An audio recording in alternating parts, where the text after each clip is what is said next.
iko zvine zvakuna kugadzikana muZanuPf zvinhu hazvina kumira mumushe kuri kurova inonzi swap and top vari kushafela nekushafelana. So nezuro panapa pakangomunga pakabudikira imwe nyaya yakavhundutsa vanhu vakawanda kuti zvinhu izvi zviri kumbofamba sei nekuti panapa tiri kusangana netsamba yakanzi His Excellency the President and First Secretary of the Party Comrade Dr. E.D. Mnangagwa has made the following reassignments to the revolutionary ruling party's Politburo portfolios with immediate effect.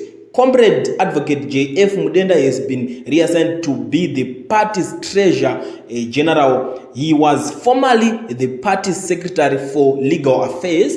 Comrade M.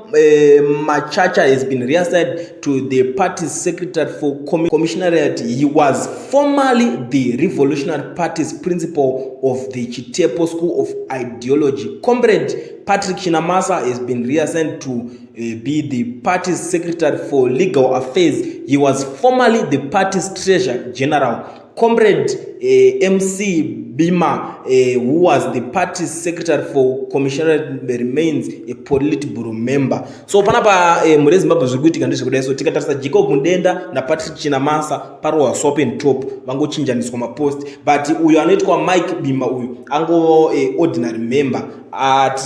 Tingati abviswa akumurwa heti abviswa pachigaro ichocho chake chaanga anacho ambotorerwa pamboiswa mumwe. Ameno inini ndakatarisa nyaya iyi ndinomboitawo mamwe mafungiro kuti anoita semaZimbabwe manguti pamwe zvichida vari kunetsana, but ndozodzoka ndoongorora ndoona kuti no pamwe inyaya yekuti vanenge vachidawo kuti munhu wese ari imomo ambonzwawo kuti chigaro chinoita sei, so vanenge vachida kuchinjana kuitira kuti vese vakwanise kusimudzana. Sinzi zvigaro izvi munongozviziva kuti kana ungooneka position so hameno zvazvingori, so mabenefits anenge aripo ndo maonero andenge nchizviita. But muri Zimbabwe iko zvine ndo situation iri kuitika purungorwa shuffle swap and top ndo situation iripo. Hameno muri Zimbabwe imimi munoiona sei nyaya?